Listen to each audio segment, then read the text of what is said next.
What's up, y'all? It's Franchise Jerry, It's the thing that need a Fiji water. and you're watching Wrestling with Exotics. The first ever podcast to ever discuss wrestling while smoking some exotics. The first.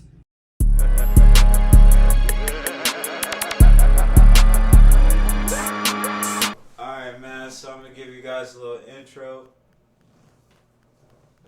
We made this podcast to one, wrestle with exotics, and two, give you guys all the new information going around the wrestling world. We're going to be doing WWE and AEW, and we might even do TNA and all the other shit, but you got to stay tuned in for that. But yeah, let's get right into it, man. I'm going to tell you guys a little bit about myself. Again, I'm Franchise Jerry. I've been watching wrestling since 2006. My favorite wrestler is John Cena. 20-year vet, and my favorite era of wrestling is the Ruthless Aggression era. As far as I go, I think I need a Fiji water, and my favorite wrestler is Kurt Angle. I've been watching wrestling for about, I want to say roughly 17 years, so I started around I want to say 2006 as well. I always loved SmackDown. Kurt happened to be on SmackDown when I started watching wrestling, but I think my favorite time frame of wrestling would have to be the Ruthless Aggression era as well, but I think my favorite year was 2007 because all around wrestling was just immaculate. Yeah, 2007 was a good year for wrestling, bro. That was when The Undertaker was at his apex. He looked cool, was having good matches with Batista. Kane just came off of See No Evil, so like he in that type of vibe, you know. He came out with the new barbed wire attire. The bald head with the eye missing and shit. He pulled out Big Show's eye at that time. Yeah, man, that was a good time in wrestling. That was 2006. Yeah, Crazy 06 going into 07. But yeah, let's get right into the show. So what do you think about the job that Triple H has been doing? I think Triple H has been doing a good job. For the most part, I'd say 80-20 booking wise that I am approving of what he does. Because it's not 100% everything he's doing is making me feel happy or feel like that's the best thing. Mm-hmm. But I can say a majority, I'm way more satisfied watching his product than Vince's, because Vince's was too out of date.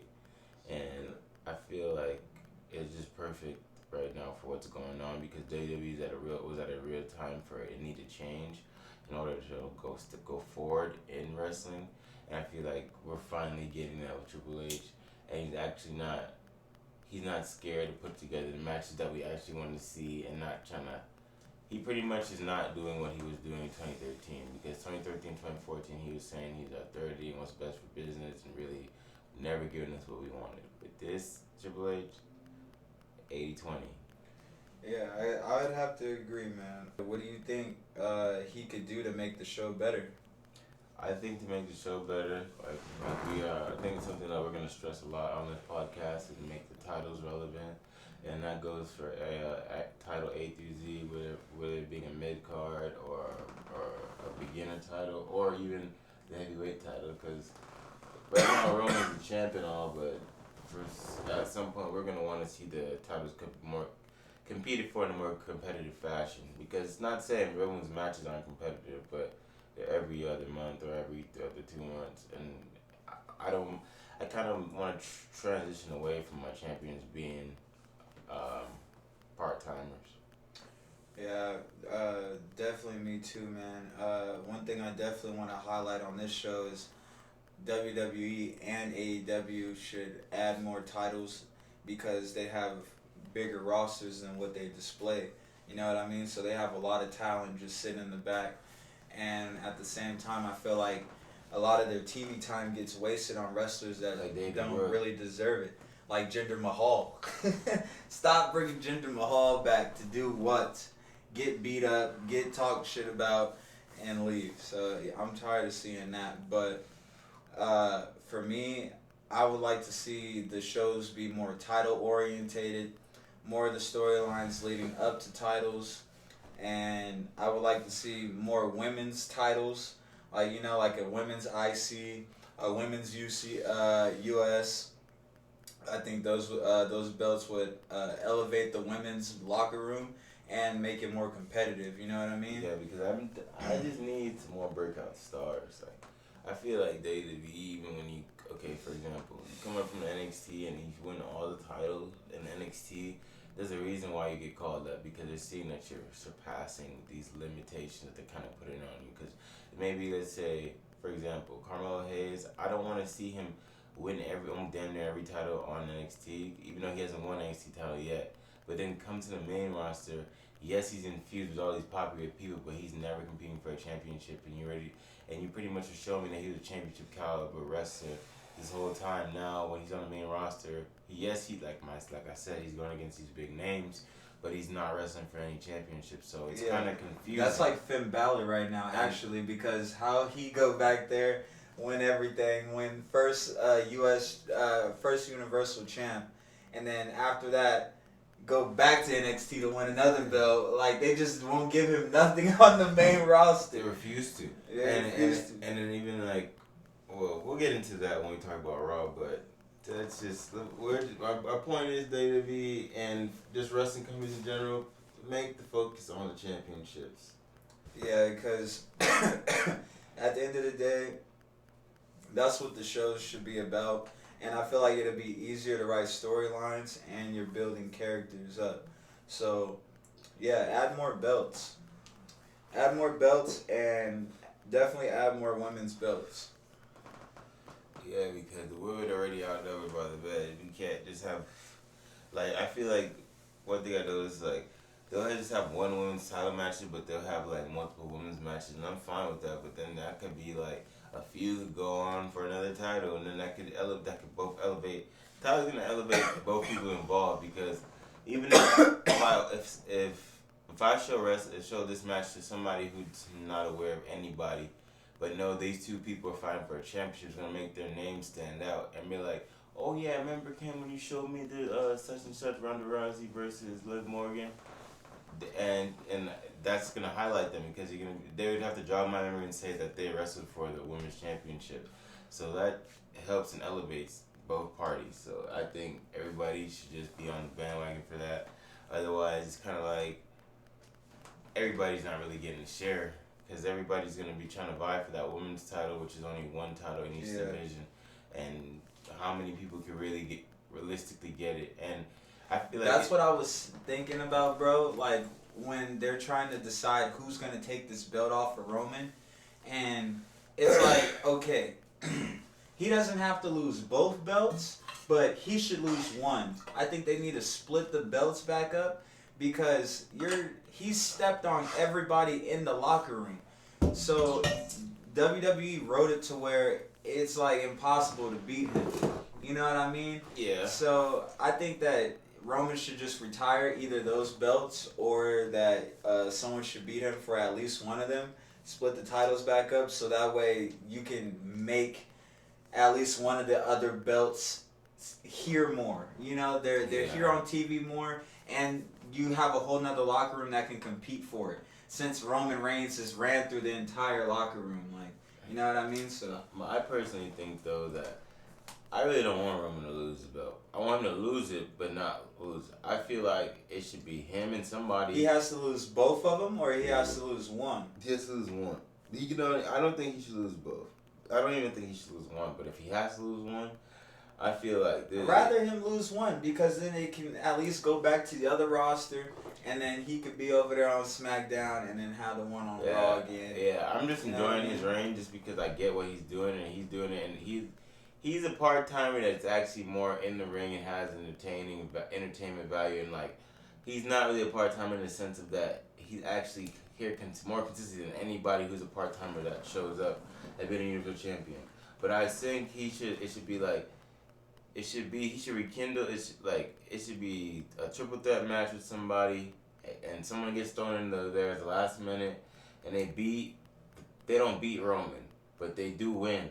I need them to continue the story because no matter... He needs to get finessed. The Usos need to be taken out some way. He has to get finessed. Yeah, so because that's the only way. And it'll be perfect if he's legitimately finessed because everyone complains all the times that he's gotten away. So imagine the one time the Tribal Chief actually is hold. He can't. He really was done wrong, but no one cares. Everyone just like the champ is no longer here within you, and he's looking around like, aren't you guys gonna acknowledge that I was done wrong? Didn't you see this? They cheated, but no one cares because they're just happy that the title are off of him, and then he can still push that narrative like I'm the greatest of all time, and he can still be a champion. Exactly, still be a champion and be like, see, that's why I still have this one, but nobody's taking this one. Yeah, exactly. And then let him have another ring with that one, and then it's like, okay, whatever. And then when he loses that one, he's like, finally, then Roman take a break, and then we get to finally see who else is gonna do it. Because they're burning. I feel like they're burning him too fast. Yeah, they're burning him too fast. But the thing is, you think he's gonna get another run like this? Bro, it's not gonna be another run. That's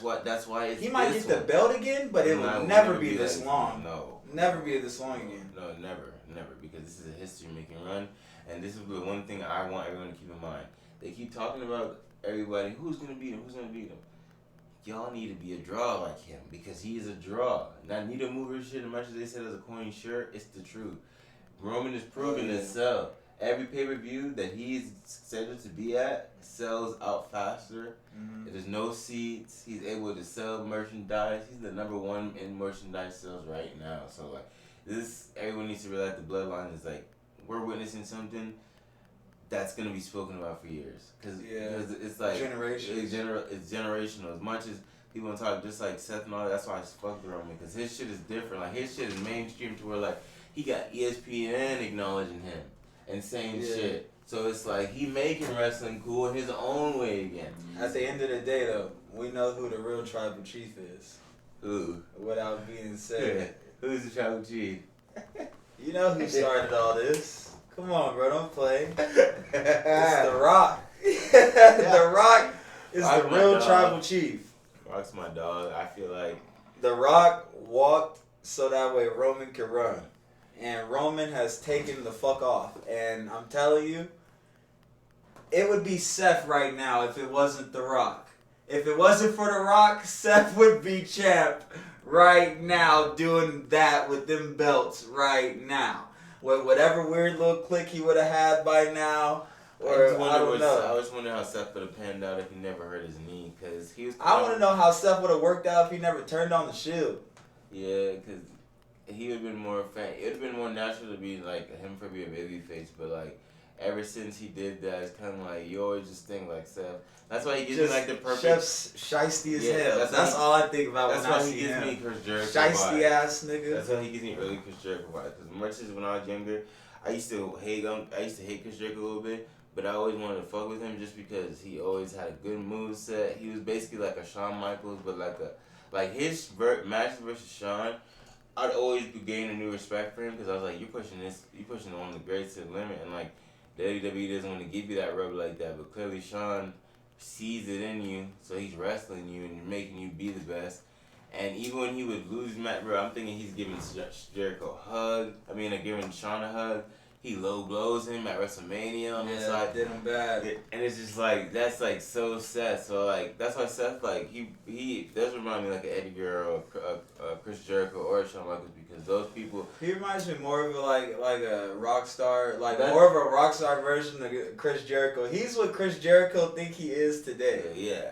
But Chris Jericho one time really was a rock star. He still is, but he's like. Still is, but I mean like the Seth's version. Yeah. Like he thought he was Seth back in the day. That's who Chris Jericho swore he was. Seth is like way more athletic, and I feel like Seth's only proven that he's better because like he faced adversity with a knee injury way earlier in his career in the middle of his run. Like, because I don't know when he was gonna really drop that belt if he didn't hurt his knee, because.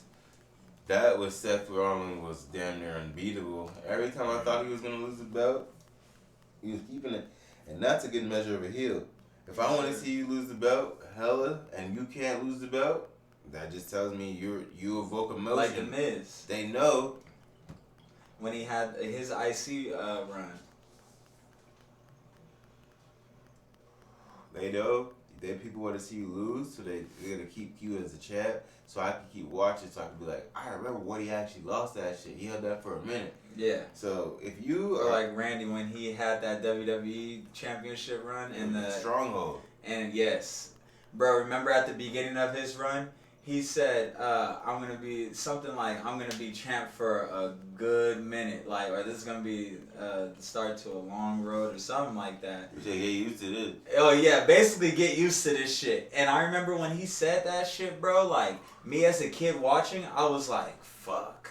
He was terrorized. Every one time radio just was like, he was just terrorizing.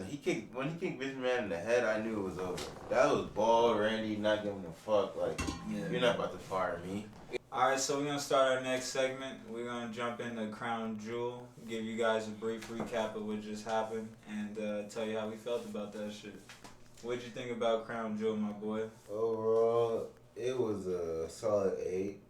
Like, I know Saudi Arabia pay-per-views, they don't hold too much weight, so like not a lot of history will be made on them per se unless they're doing like a special event like a battle royal. Okay. But I felt like there were some good matches. Like Logan versus Roman did not disappoint at all. We can get into that a little bit later. But one thing I will say that I think was I was not hyped on. I don't think Drew McIntyre should have won that. It didn't need to be a rubber match against 3 matches sequence between these two, because I felt like Drew should have lost, and this would have been definitively Karrion Kross. It's proven to be tough, and the momentum will be there for me to look forward to his next thing. Because I'm just trying to get past this, because I feel like Drew is stale, and he needs to just go into hiding and come back as a heel. And I feel like if he would have lost 2 in a row, it would have pushed him to that edge, or would have eliminated this prolonged segment. But I guess I get what they're doing because we're pushing now towards War Games, but I'm not looking forward to that. That was a ruthless match that they had though. And good. I was actually hyped that Drew won because it just looked believable. Like Drew was dominating most of that match. Played out great. I'm just tired of you, Drew. You sang in front of your home crowd. 80,000 people watch. You lose a world championship match, then you drove your Chevy to the levee. I just like believed that Drew's head was in the game the whole time. Like he just looked locked in. Like he looked like, okay, I took that last L, and he needed this as a redemption. We was talking about that before. He needed this as a redemption match. So I'm happy that he stepped up in this match. Like at the beginning of the match, he slams the gate closed, you know what I'm saying, and has a strong start. That would get me mad and take your helmet so bad. Yeah, I was like, boy, you fake ass Taker, you want to be him so bad. But yeah, everything was cool, and then like Karrion Kross was trying to escape, and then he sacked the remember he sacked the ropes. That's when everything went south for him. That's when Drew started stepping it up and doing them bogus stuff. Can Karrion Kross come up with a new finisher? Can you just... I know you have this mixed martial art background or whatever. Just start choking people out, bro. I don't want to see you do that lariat to the back of the head. It just gives me, like, I don't care how big you are, how strong you are, it's not... I feel when like... Scarlett maced his ass, I was like, oh shit, this is over for Drew. Drew's about to get done bogus. And Karrion Kross still could not get it together, bro. Yeah. Also, I've been hearing, this is, while we're on this subject of Karrion Kross and Drew, it's like, I feel like this is a battle of 2 people struggling to find identities right now. Yeah. Because Drew, we already discussed, Karrion's also having a hard time reaction-wise, because those people that put on Drew did not fucking react to you at all. And I don't know what it is, but I want to ask you, do you see a disconnect? What do you think the disconnect is between us and Karrion Kross? Because I feel like, for me, I want to fuck with Karrion Kross. I want to be vested. I want to have interest. Like, his character is kind of, he cut a promo. But it's like, at the same time, what are you cutting a promo about? You're speaking in riddles. I have Bray Wyatt for that. And at the same time, it's like So you're basically asking me, like, what's the point? Like, yeah, what's the problem with him? Why that he's not getting the reaction that he thinks he deserves? He may not even speak on it, but we all as wrestling fans, we know what I'm talking about. Let me, as I tell you this, let me hit this gravity bone one more time, and I'll tell you, because I be thinking about it too. I'm like, man, he He came out of nowhere. He wrestles decent. And Hunter's pushing him hard. He pushing him hard. But at the same time, I'm just like, he just doesn't. I don't know. He doesn't have the look to me. I don't know. Something's off. Like, something's off about his character. You know what I'm saying? Like, I don't know where he has his edge from. I'm like, bro, I get, like, it's like... Why are you just randomly pulling up, speaking in the riddles? What are you trying to amount to? Why are you going after a dude that don't got a title and is in the back of the fucking line to get a title? What is your purpose, Karen? And I don't know. I think it's just his look, honestly. It's his look, bro. And his look doesn't scream WWE champion anytime soon. His look screams like he's like his look screams henchman. Yes, and you know he reminds me of Sean O'Hare from 2003. If you guys are not familiar with Sean O'Hare, he had a former WCW career as long as well as the early Ruthless Aggression career. He played devil's advocate. That was like his gimmick. But anyway, he was on SmackDown. That's who Karrion Kross reminds me of, and with him, he faced the same problem. You want to give a fuck. You want to be like, he's an interesting character. He says weird shit that makes you think, but it's like you gotta win for one, and for two, you gotta be winning for shit that's important. Because they put Sean O'Hare in dumbass matches with Roddy Piper to go against Mr. America, even though it was a fucking Hulk Hogan. And then that made people, they were losing, and they had made people stop caring about him. Now, I don't know what's going on with Karrion Kross, but like I said, there's already a disconnect, so I don't know why y'all had him lose. So now people are like, what's going to go on? So in this next match, I don't know what's going to happen. And if Karrion loses, he's washed, because he already been released once from WWE. You guys have people you don't want to go to a stalemate where they have to let you go twice. It's just not looking good. I just don't see it. I don't see these parties benefiting for this the right way. How you guys are letting this shit play out. Our point is that he's weird. He's weird. Yeah, he's weird. He just didn't have a fit. Like, I don't suspect him. Like, I know he's gonna win because I knew he's gonna win because I know you guys want me to. You want me to be invested. You want me to be like, oh damn, who's this beating Drew in a strap match? But it's like, nah, like I don't. It gives the extra question of why. And why is he beating Drew? Like, he's trying to beat Drew just because what? Drew's a former fucking champ. Like, that's okay. Like, you don't try to beat the Miz and then try to ask for world championship matches, because even though people want to compliment the Miz and shit like that, he's still the Miz. At some point, real wrestlers who breathe and live and eat this shit, that shit comes second nature, and you fucking do 10,000 wrestling moves in under 5 minutes and make Miz look like, because Miz is very unathletic. But don't get me wrong, he's worked at this shit, so he put the work in. But yeah, man, let's talk about the Usos. It was a good ass match. I didn't expect it to go the way it went. Jimmy looked like he was struggling through most of the match, but ended up being the MVP. He got thrown over the barricade, came in and stopped the pin from happening, and then towards the end, him and Jay get the 3D off the top rope, and it's a ball game. So, what'd you think about the match? Honestly, I just feel like sometimes watching Jimmy wrestle, Jimmy's been hurt and has a lot of knee history, so like he still make it work. He make it work, but it's just like, that's why I feel like he has a lot of ring rust. Like, it's sometimes watching you could tell. That's why you feel like he's struggling, but I feel like he's just working a king's out, and this is as long as he's been back in, like, within 2 years. And wrestling on a consistent basis. Yes, and wrestling on a consistent basis. So, like, it's consistently, like, something that we're going to see him work towards and be better. Hopefully, it was reported that Jay might have a broken wrist, so if you notice, he's been taping up his wrist and his hands a little bit more. Well, they just said that, we'll talk more about SmackDown later, but he just has, like, some damage in his hand. So it'll heal up in a couple weeks and he'll be straight. Yeah, but, like, it's just tricky with those type of injuries. But I feel like the Usos right now is, like, doing unprecedented shit. Like, I appreciate everything that they're doing regarding to this.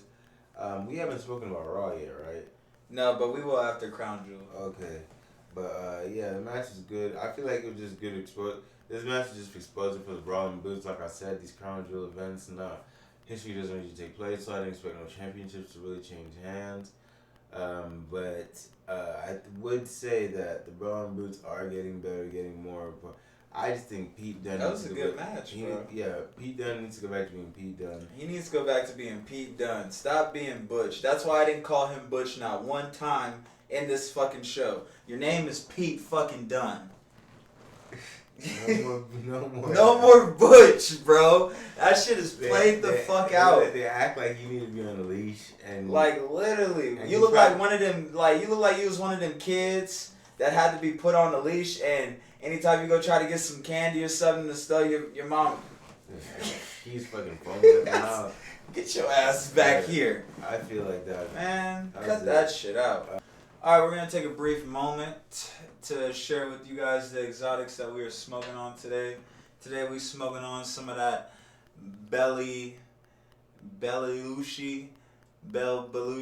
I'm slaughtering the name, but that's what it is. I'm smoking on cherry pie. All right, back to your scheduled programming. What do you think about Omos versus Braun? And the winner of that match. The winner of that match, I'm gonna say, should have been Omos. Omos was handling Braun Strowman the entire match, bro. I didn't expect it to end like that, but man, Omos was doing all that without MVP there. You know what I'm saying? I'm excited to see what Omos is gonna do next. But yeah, Braun Strowman is lucky. He is definitely lucky. But we know who the real. You know the truth. Yeah, you know the truth. Hey, you know, rest in peace, the ruler. Yeah. You know the truth, man. You was getting handled, Braun. And I know you don't want that part 2 fade. I know you don't want to run it back. Omos gotta win, and I feel like Omos just showed a lot of people like underestimated him because he's already a former tag team champion. So now it's time for him to get signals go. But I feel like Omos should have won because one, he's a rising star. Braun's already been a Universal Champion, and he's been released. So you have a future with Omos. You don't need to build Braun. He's already been built. He can afford to take these losses. I've seen Braun do some bullshit in the fucking ring. He won championships with a 10-year-old at WrestleMania. You need to focus on building the future stars, not him. We don't focus. I mean, he is the future, though. He is the future. But at the same time, he shouldn't have won this match. No. This match was for Omos to win because Omos was already on the up and up. Omos definitely should have won that match. I'm hyped to see what happens next, though. Like, you know, who he's going to go against next. But I think they're going to have another match because, you know, WWE just likes to stall shit out. Unless they're trying to, well, I don't know. But I feel like they should put the focus more. We need to see some giant champions. Yeah. We used to see Big Show as champion. And look at how Big Show was always switching from heel and face. I can see Big Show. I can argue Big Show was like the greatest big man of all time. Now. Oh yeah, like he can play a lot of cards. Yeah, and I think he's also held the title more than all the other big men. And unless you're counting the Undertaker as a big man, then no. But I think Big Show's had all 3 titles: ECW, WCW, and WWE. And at different parts of the decades. His career, yes, because 1990s to early 2000s, and then early 2000s, then the mid 2000s. Mid 2000s, like his ECW championship reign, they tried to make him a bully. They tried to make Big Show be stamped. Yeah, I like ECW Big Show though. He was the GOAT. He was killing everybody. He was beating the shit out of people. Alright, so again, we're about to hop into Bianca versus Bayley in the first ever last women's standing match. They really beat the dog shit out of each other. Like, I mean, at one point, Bianca even stole a golf cart. Well, Bayley stole the golf cart, and then Bianca whooped her ass and then stole the golf cart with Bayley on top of it. And then they get to this table, and Bayley falls through, doesn't know. She falls on top of the table, but she doesn't go through it. So Bianca has to pick her up and slam her ass straight through the table. But you could tell most of the match, like, Bianca was in control. You know what I'm saying? Like, she did give me, like, the John Cena versus Edge kind of vibes because she was just overcoming all the bullshit. But like I said, it was a crazy-ass match. I think the highlighting part of the match was when Bianca hit her with the KOD through the chair, bro. She put her through the chair as if the chair was a table. She didn't go, like, on the side of it like how Randy Orton did John Cena, dad. No, like, she went through the chair. She went all the way through the chair. All like, the way through. It was crazy as fuck. And then Bianca puts Bayley underneath the ladder, like, well, in between the ladder, and puts it underneath the ring buckle, and that's how she ended up winning the match. That's why I said it reminded me of Batista and John Cena, because they trapped each other. When John Cena tied Batista's legs with duct tape to the ring post, that was iconic, because I was honestly concerned for John at that time, because I was like, Batista don't fuck with you, and he kind of mad that you are viewed as a better star than him. And even, I feel like I never understood that too, because they let Batista win at SummerSlam 2008, and that didn't sit right with me, because I felt like John definitely should have whooped I his knew ass. shit was gonna go south for Batista. I don't want to get too far off Bianca and Bayley. One thing I didn't expect though from that was Batista to react the way he reacted, because bro, you went out like a bitch. I'm like, no way in hell this is Batista. Like, you know what I mean? He went out like a hoe, like a baby back bitch. But yeah, man, let's go back into the match though. What'd you think about the match overall? What It was would really you rate it? aggressive and physical. Like, I would say it's a strong 8 as well.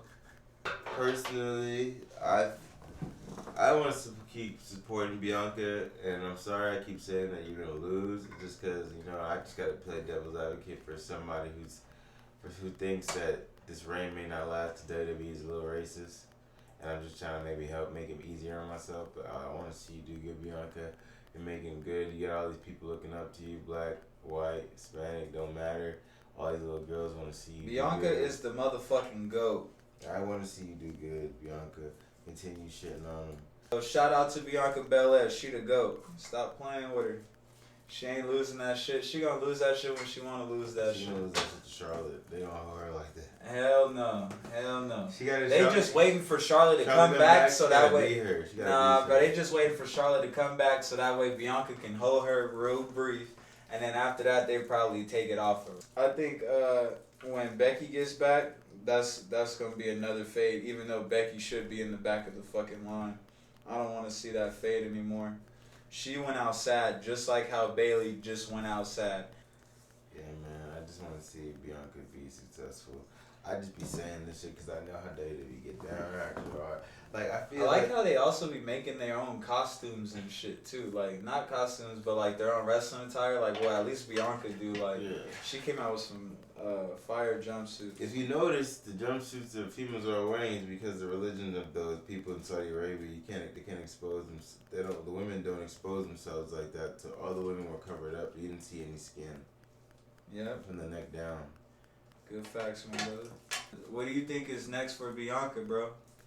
Honestly, I just think they're gonna focus on this little War Games match they're going on, and yes, War Games is coming up. That is gonna be the next pay-per-view. I'm pretty sure SmackDown vs. Raw is dead for War Games now, because that's what they were talking about before they decided to actually make this Survivor Series now War Games themed. That's a Warzone, but I'm pretty sure the matches so far, Damage Control with Nikki Cross versus Bianca Belair, Asuka, and Alexa Bliss, and 2 mystery opponents, and obviously we need one more person on the Damage Control side with Nikki Cross. And then for the SmackDown side of things, it's going to be the Brawling Brutes, Drew, and we'll get into that a little bit later. Along with they need to fill in one person, but as you know, the Bloodline has Sammy, Solo, the Usos, and Roman. So that team's already decided. But I think Kevin Owens is going to be the final member of that team. And that's going to lead more, sprinkle a little bit more crack in that storyline for Sammy. Getting back into Bianca, I hope they don't combine the championships with her and Ronda. Bro, I just don't want to see that happen with the women's championship. Like, keep that shit separate. I like them both being on Raw and SmackDown, and then you giving both women's locker rooms to compete for something. Since you guys don't give them any other belts besides that and the tag team belts. And females don't like working together all the damn time. What make you think they want to be in tag team matches all the damn time? It's about me. Alexa and Asuka should be competing against Bianca right now as Bianca's next opponent. And Alexa's been looking great. We about to talk about her in a little bit. I'm happy that this thing is happening also with her and Bray, so that way she can get back into being a champion. One thing I'm happy to see though is Bayley go to the back of the fucking line. I'm tired of seeing Bayley, bro. She's annoying as fuck. Little sidebar. Roll a little, something like that. If you can't roll like that, I don't think you should smoke weed. Oh yes. Just give it up. Yeah, I got one to match too, man. Yes, sir. Get your right. Get your right mind. Yeah, good job, man. But yeah, so next we're gonna talk about Bray Wyatt, man. Speaking of Bray Wyatt, I had spoke about Bray Wyatt a little earlier, about him showing up in Alexa's interview, which I'm happy about again, because take her away from that tag team bullshit. I need her to be focused back in on championship, and if you gotta go fuck with Bray to create that for yourself, Alexa, then that's what you gotta do.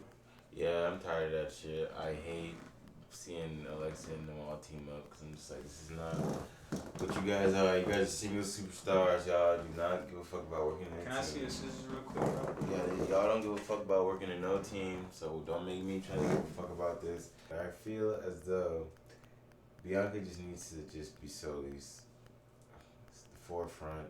She can be by herself. She shows that, because Asuka and Alexa don't even help her when it's time to be. She's beating up all these bitches by herself. So really, why the fuck do you need? What she needs you guys just to be some numbers and like a 6-man tag match? Stop putting her in them 6-man tag matches. So yeah, we're gonna talk a little bit more about what happened with Bray Wyatt. So Bray Wyatt makes his crown jewel appearance, and he gets on there and starts basically explaining about how he created the Fiend, and talks about how the Fiend destroyed him, made him hurt people and push people away, and he's also saying how he doesn't want to be remembered as the Fiend. He wants to rewrite his story. He has a thirst for being great, which is why he created the Fiend, and he quote unquote gave in. He even said that he felt untouchable. But then out of nowhere, his unkie interrupts and says, "Bray, chill, man. You can fuck him up. Just keep the mask on, and everything will be all right." Bray was looking off like, "Damn, you look-y right." I'm like, okay, Bray, why are you doing all of this to finally wrestle your first match? It'd be different if we ain't never seen The Fiend or never seen you before and you are a new wrestler, but you're not. It's all a part of the story. I enjoy it all no matter what. He has to do this because his story, bro, he's fulfilling like the supernatural side of this wrestling shit the Undertaker's not here to do anymore. He need to just be Bray fucking Wyatt. I don't think he is going to be the Fiend anymore. The Fiend's dead. The Fiend isn't dead because Uncle Howie's telling him to put the mask on. What the fuck is Uncle Howie? Who is that? It looked like Christian Cage. It looked like Christian Cage methed out. He put on somebody else's face. I'm hearing this is brother, Bo Dallas. And Wait, they related, bro? I didn't know that they was related. Bo Lee. I used to hate that nigga, bro. And they're related to the IRS. You know that old guy with the... He used to come out in the white shirt with the red suspenders, and he said his gimmick was like he's a tax collector. That's their daddy. Oh wow, really? Yeah. That's funny. So they second generational superstars. Yeah. And Bray, that's why Bray's so dope, because he's surpassing his dad. He's a former world champ. But I feel like Bray, you just gotta win. There's no more. Don't let WWE hold you, Bray, because you are a cinematic type wrestler, anything they gave you, you ain't able to hit out the park. Look when they teamed you up with fucking Matt Hardy, tag team champions. Like, there's never been a time that you haven't been a success. Even when you were fucking with the Wyatt family and you were fucking speaking in riddles for 2 years straight, people loved you. That was some good television, boy. That was some good television. He speeded riddles. He was attacked. Bro, I remember one time he was attacking the fuck out of Rubber Rage. This is an old Bray harassing him, fucking him up. Roman. I never thought, honestly, I'm gonna be honest, bro. I never thought that they were gonna give him a world title. Like, I thought that was just. I thought the shit was sell, but I knew it wasn't. And when they did give it to him, I was excited because I was like, I'm gonna fuck. He can't take this from Ray. He deserves it. Niggas had him as Husky Harris. That's crazy, bro. I didn't know you was a. I didn't know you was a Bray Wyatt fan, bro. I for sure was a Bray Wyatt fan. Because he's a good wrestler. He's a real Bray Wyatt fan, though. He's a real Bray Wyatt fan. Nah, I think Bray Wyatt cool, though. Like, you know what I'm saying? Like, Bray Wyatt he got a good wrestling move set. He's literally like a transitional champion. Like, this champion to get me to the next one. Like, all right, let me make this dude champ so that way I can have this dude beat him. But you know what? You know why it's okay for him to be a transitional champion? Because a lot of greats. Not a lot of people can do that these days. I feel like that's what Chris Jericho is, but bona fide. Bona fide. And not only that, Undertaker's had some transitional championships runs before. He's this outrageous character overall. Takes him to places that a championship can't. Yeah, and like I said, bro, like he's one of the few exceptions. Like, we're not, even though we said championships need to be focal point, Bray doesn't necessarily need to focus on championships. He needs to focus on necessarily making a wrestler better. And that doesn't mean having those crazy cinematic matches, but making a person cut a promo, getting in their head, showing a different aspect of a wrestler. Because we need certain wrestlers to do that. Some shit, though, I feel like WWE, like, does OD with him. They be extra with the paranormal shit. Yeah, and I'm like, y'all playing with my intelligence. Like, stop fucking playing with me with all this little paranormal shit y'all do. Right, I be getting cooked, but I'm like, yo, he's like that meme. Hey, nigga, you don't do that for real. Stop playing with me. Yeah, WWE, we not trying to see that shit no more, man. Yeah. Cut it with that bull, man. Let's talk about the Roman Reigns versus Logan Paul match, bro. That was great. Roman, to me, once again, prove why he's the GOAT, because he's able to provide and be a nice foundation for Logan Paul to wrestle with. And I feel like this is a match. Logan Paul tore his MCL, ACL, PCL, smoked some PCP. He did a lot of shit in this match. But guess what? He wouldn't have been able to do it in that match if Roman wasn't a good worker. And Roman made him look like a star as well as letting him do these splashes while I record him with the phone. Being down for this amateur to do all these moves to make the matches the best. So even though people could look at it as like, oh, well, Logan had to. Yes, he did take the time in training, but we know wrestling's a two-way dance. Like, you gotta, just as much as I'm on the defense, I gotta make the offense look good, and the offense gotta make the defense look good. Mm-hmm. So it's just like, I feel like overall both players played out great. I feel walking out, even though he lost, I don't feel like Jake Paul lost at all. Logan lost at all. He basically just showed I could hang in the ring. So if anything, this is great that he got hurt. Because now, people are looking forward to the next time he's going to wrestle again. And they know it's not going to be for any time soon. So he's going to be able to be an afterthought in a sense, but not really, because you know the last time you saw him wrestle, he was doing a splash. And this was his first loss. His record right now, 2-1. So who's he going to come back and face off against? Logan was just showing hella resiliency, you know, even at one part of the match. Roman had him in a bunch of submissions, and Logan was still talking shit. Like, nigga, I'm not tapping, so you can keep clamping him on, but I'm not giving up, you know?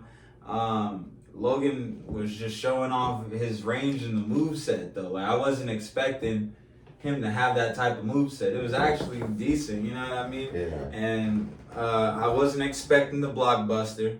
I wasn't expecting him to do Roman's own Superman punch to him. You know what I'm saying? And I wasn't expecting him to do as many fucking frog splashes as he did. And that was a high quality match. And they said that was like one of the most viewed clips in Saudi Arabian history. Yeah, Saudi Arabian history. So shout out to Logan and Roman for putting on that good ass match. He did phenomenal. Oh yeah, it was a great showcase of skill from him though, bro. I can't wait for them to book the next Fade, and I want to see Jake too. I call it a 4-star match, but if we're being honest, I wanted to see Roman wrestle more. I felt like Logan dominated most of that match and was like letting Logan do a lot of that shit to him. Yeah. You know, it was a cool showcase, but like he's trying to sell Roman. Logan. He was selling him good, but at the same time, you could tell like Logan knew what the fuck was going on. So that's why I say shout out to him. But at the same time, I'm like, Roman, come on, man. I wanted to see Roman really do him bad. Like, show this YouTuber what's up, because that's how you was talking. Mm-hmm. But you didn't really dominate the match at all. And the only reason why you even got somewhat of upper hand is because, once again, your family came out and saved you, bro. So, are you really the Tribal Chief? Are you really the one? Can you really do it by yourself? Should Logan have won that match? You know what I'm saying? So, that was hilarious. He tore all his kneecaps trying to beat you. He tore up all his kneecap trying to beat that man. But, like I said, shout out to Logan for still finishing the match. I got it here. He tore his MCL and his ACL. So, man. Over. It's far from over. I'm sorry. But I got a better question though for you. Who do you think is gonna be the next Paul Heyman guy, bro? I mean, this Roman shit can't last forever. And do you think Wise man? right. Do you think he's gonna retire as the wise man, or do you think he's gonna go and try to take a new talent to the top? He'll retire as the wise man, bro. Because if he does have to take some talent to the top, I gotta look at I can't see him. I want to see him with Kevin Owens. Him and Kevin Owens go crazy. Him, Kevin Owens could be cool, but I don't even know. I feel like he'll make Kevin Owens lose weight. Kevin Owens, I'm gonna give you a little insider real quick, off topic. If you lose weight, bro, you might be WWE champion next year. I'm just trying to help you out, bro. That beer extra gut and shit, bro, you could literally set a cup on that motherfucker like this, and that motherfucker just sit right there on it. So, yeah, bro, nah, you gotta lose weight, brother. But, I don't know, who would you want to see as the next Paul Heyman guy? I didn't want to fat shame him, but I had to. Oh my God, this is crazy. Why did you do him like that? Oh, shit. Imagine Sami Zayn takes the wise man with him. But I don't want to see Sami Zayn turn on him. But Loki, Sami might be the perfect person to take them titles like you were talking about. Sami just got the story, bro. He holds the bloodline together, like, so like if he could weasel his way and able to be the one to do it, he'll etch his name. Like he could just have one title reign that would be mad. Like that title gonna be one person in Kofi's. Just from doing that. Paul Heyman needs someone that he could really speak for that's dominant. Yes, like I can see him doing it for Bobby, but I feel like where they're both at in their career, it would be too late for Bobby. You know what I mean? There's just only so much you can do for Bobby. Yeah, because I feel like Paul's getting used up by Roman type deal. You know what I mean? Yeah. He's getting used up by Roman, so if he tries to hop over to Bobby, he might get like 1 or 2 years out of Bobby, and that might be the end of his career, because I don't really see Bobby wrestling no more than 5 more years after this. 3. I give Bobby 3 more years, honestly. But yeah, speaking of Bobby, bro, Brock versus Bobby, man. What you thought about that match? That was a whack ass match to me, bro. Oh, I told him Bobby would lose, and he did lose. Yeah, he told me Bobby was gonna lose, man. I didn't want Bobby to lose. This was the perfect time to put Bobby over, so that way he can be next up for Roman's WWE Championship. No, this is the perfect time to watch Bobby lose and no matter what be shitted on and push him over the edge and turn heel again because he happy Bobby Lashley is not. He's talking about the Hurt Business, but I don't think you got to be a heel to. I don't know. I don't look at Bobby as a heel. I look at Bobby as a regular dude. Just a regular dude. But they want to portray him as an angry black man now, so he's mad because he's gonna be a heel, bro. But they're gonna cheer him for now until he just does some real asshole shit. But Bobby, I'm sorry, bro. But I just knew they're gonna do that to you. There's no way they're gonna let you beat Brock 2 in a row. You already beat him early top of the year, and it was for a belt. Mm-hmm. I said Brock been selling for you. He would let you look super strong. He wasn't gonna win, bro. I don't give a fuck what the circumstances were. You weren't gonna win.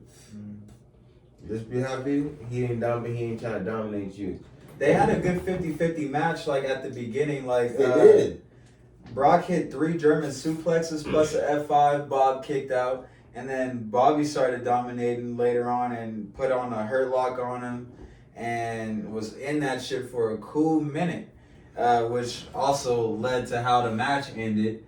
Because Brock basically did a double drop kick to the ring turnbuckle and fell on top of Bob, and which made Bob's shoulders pin down to the mat. Yeah. And that was such a corny ass way to win. But you know, remember when we were talking about how we don't like when people be passing out to the hurt lock? Like, it's a full Nelson, bro. This is not a choke. The hurt lock is a full Nelson. There's no pressure being applied on the neck. It is just bending back arms. So when you just pass out to your arms getting bent back, that shit looks crazy. Like, you just look crazy. So shout out to Brock for not doing that lame shit. Brock just looked like that shit was extra hurting him because he was turning red and shit. Brock could just get red. He could just think and get red. But nah, Brock got saved, bro. He got lucky. And next time you fight Bobby, you're not gonna be as lucky. And me and him was talking about who would win in a 7 series, and I'm taking Bob, cause Bob is not scared of Brock. Bob has been through damn near everything Brock has been through, just not on his highest level, because most of his time has been spent in pro wrestling. But Bob is right there with Brock, so. That's that. Man, let's talk about Damage Control versus Alexa Bliss. That was another good physical match that they had at Crown Jewel. I'm going to give you guys a brief rundown of what happened at the beginning of the match and towards the end. At the beginning, Bray Wyatt's logo came up behind Alexa Bliss in the interview, foresighting that she'd probably be joining them, which is also foresighting that they're probably going to lose this match, which I was expecting anyway, and I've been hoping for, because I want to see Alexa Bliss and Asuka be potentially Bianca's new opponents. So I was happy that overall they ended up losing the match, but man, it was a good physical match, and Alexa still got hands for a bitch. I mean, she still had good chain wrestling and everything. She had a code red, and then immediately after, she did a sunset flip, and she was dominating most of the match and pretty much showing the reason why she was the 5-time champ. It was unfortunate how they lost, though, because they, like I said, they were dominating most of that match. Nikki Cross comes in, fucks up the whole match, probably hating on Alexa because she not fucking with her no more. Probably. I don't know what it is. It was random as hell. But either way it go, she comes in, makes them lose the match, and now Damage Control is champs, and Bayley does not have a championship. Now, Bayley has had 2 opportunities to win a championship, and she's been unsuccessful both times. So now she's the only one in Damage Control without a belt. And I do that because, is she in Damage Control? Or is it just Dakota Kai and Io Shirai? Or, like, is she just a plus one? She is the Damage Control. No, she's not. She gets handled. The way she was put unceremoniously through that chair, no. She gets damaged. She gets damaged. She was for sure damaged. But yeah, I'm like, what are they gonna do next for her? Overall, it was a good match. I liked the match. I just wish that Nikki didn't interrupt it and they would have lost in a cleaner fashion. And I'm interested to see what the hell is next for Bayley because you came back to get beat up. And this is also goes back into what I was saying earlier about how WWE need to add more belts because, like I said, Bayley just had 2 chances. She just had 2 chances and fucked them off. 2 chances. Just had 2 chances and fucked both chances off. So now what is she gonna do? Now that's extra work for you guys as writers and everything. It would be easy if there was just another belt to go for. Yeah. You know, something else to do. But she can't go for the women's championships. That's it. That's it for her. I'm sorry, Bailey. It's just like you're not too entertaining. You're just someone good to hate. I don't want to see you win that. It's not in our best interest as fans. What would you give their match, bro? On a scale 1 to 10. That shit was 6. Yeah, it was a strong. It had potential to be a good match, but like I said, Nikki Cross, she ruined it. Yeah, Soiled it. So now we're gonna get into Raw. What do you think about how Raw started off, especially with how Jimmy hit the bong? I thought that was entertaining, and then like that Solo got the pin in the 6-way tag match the 6-man tag match with the Usos and him and the Riddle and the New Day. Man, I'll start off by saying Jimmy is definitely the most Usi out of the entire group. Jimmy is motherfucking hilarious, bro. Shout out to him. And when Solo pinned Matt, that was kind of foreshadowing what was to come on Friday, which we're gonna speak more about in a little bit. But I was just telling my boy, you gotta watch how Solo pinned Matt. You know what I mean? Not the New Day getting pinned by the Usos. Because they don't want to give you that right now. They want to hold that until Friday. You know what I mean? Who's gonna win? So that kind of was foreshadowing what was gonna happen next. But yeah, overall it was a cool start to the show, man. Raw's been getting good again. So shout out to Triple H because Raw did have his dark days recently, especially through COVID. How do you feel about the New Day standoff with the Usos trying to validate themselves? Man, you already know what I think about the New Day. I didn't have care for it.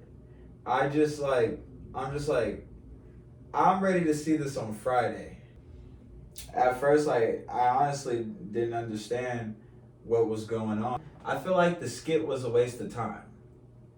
The skit was a waste of time, and it was something that could have been waited on Friday, and they could have just started off the show with the 6-man tag match, or they could have just started off with, again, other talent that deserved the TV time, because you already know that you're going to give the Bloodline that much TV time, you know what I mean?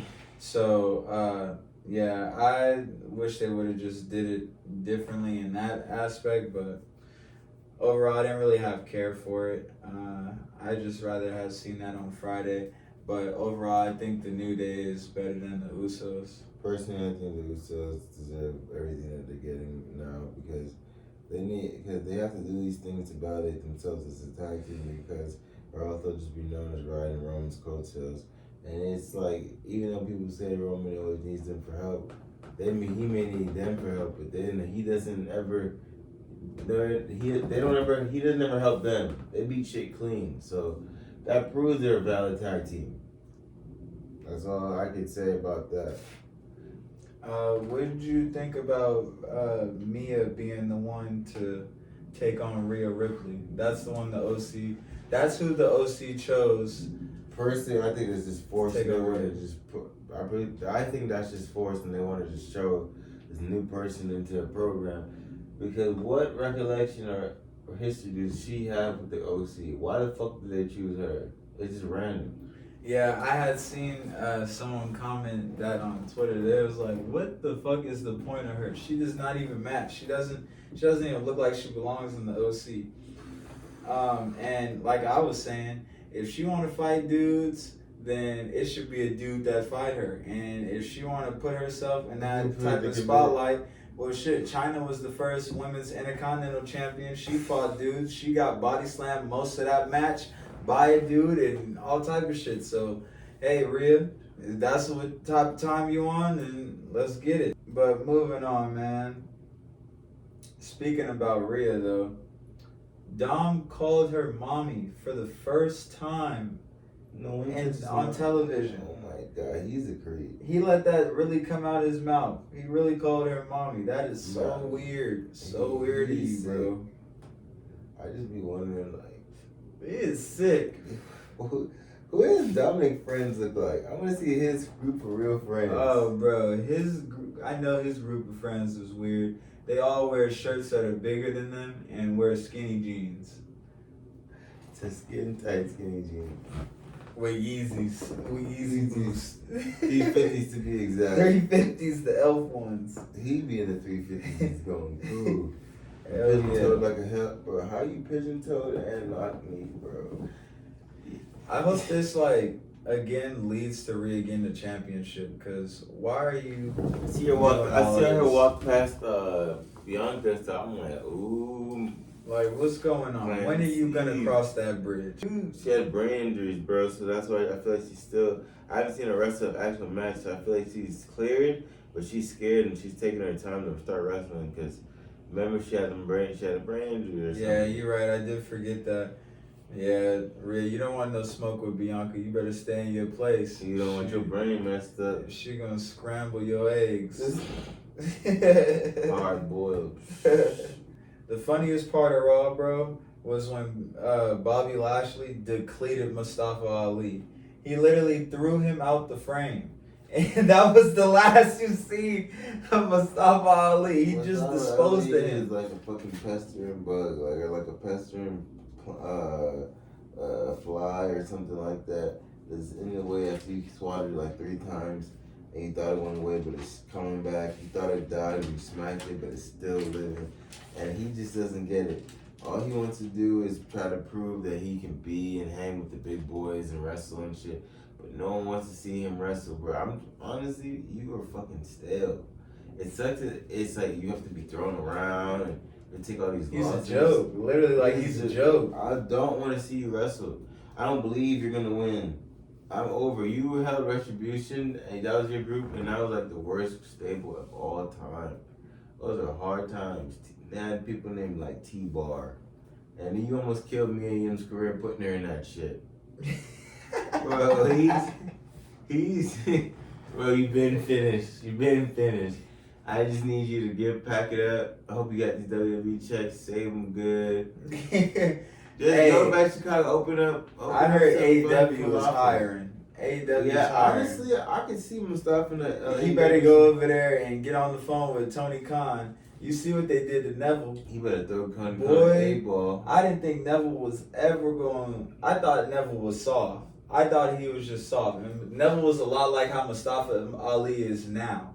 You know, until he went to AEW, now, like, everybody's scared to go against him type shit. Like, they know it's about to be one hell of a fucking fade. It's like, not easy. It's not easy. That is the last thing it is now. So, like, and now he hit niggas in hand. that might just be what you need, Mustafa. But, yeah, man, that shit was hilarious. Bobby literally deleted that, man. He hates What you think about the cash in, man? That was dumb as hell, Austin Theory, huh? That was the weirdest shit ever. I couldn't believe that Yuri could even cash in for a United States Championship. Austin Theory was the first person ever in WWE history to cash in the Money in the Bank on a mid-card title. This wasn't for the WWE title. It wasn't for the NXT title. It was for the United States Championship. Yeah, it was great. I'm glad he got fucked over. He's the 5th person in history to have an unsuccessful cash in. You want to list the 5? No, I don't. He don't want to say it's John. But John Cena #1. Anyway, we're just happy that WWE took that off of him and delayed his title run because after Austin Theory exposed himself to that little girl, there's no way in hell that he should be winning belts right now. It's fit for him to be losing right now because any man that shows his booty hole to a girl should be losing. To a teenage little girl or whatever should be losing. You're burnt out on that, buddy. So why you show your booty hole at all, Austin? What's going on? Man, just go ahead and comment that below. What was the reason to that, bro? You thought you was gonna get away with that shit? Don't try to get this shit flagged either, cause you can't get this shit taken down, cause that shit is everywhere, boy. That weird shit you did doing need to be flagged down. Yikes. But yeah, man, let's jump on into SmackDown, man. Let me see. Okay, let me see. All right. In 3, 2, 1. All right, y'all, we are back, and now we're about to talk some SmackDown. This past week on SmackDown started off with a tag team match for the tag team titles featuring the New Day and the Usos. I knew the entire time the Usos were going to win. It just makes sense because the Usos have been wrestling on a consistent basis compared to the New Day who haven't. They just started wrestling on a more consistent basis. So for storyline purposes, it makes sense because it looked like they were just trying to knock off ring rust, trying to get back into it.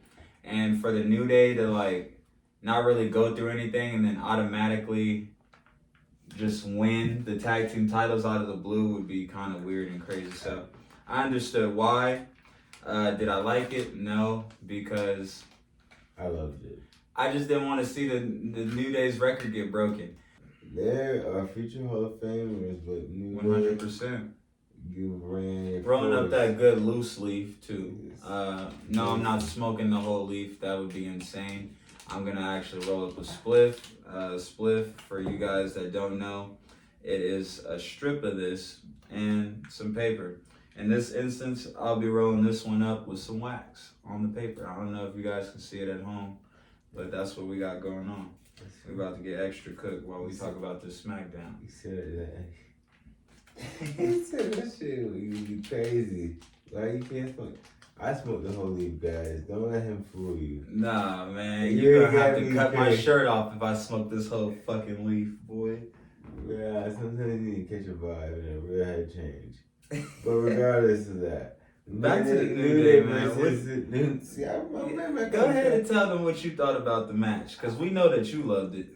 Yeah, I was great. I was just feeling ecstatic. It's like Triple H just slowly listening to everything I'm saying. Like he tuning in, like we on the same wavelength. I'm like, yeah, these niggas don't need to win. They won enough.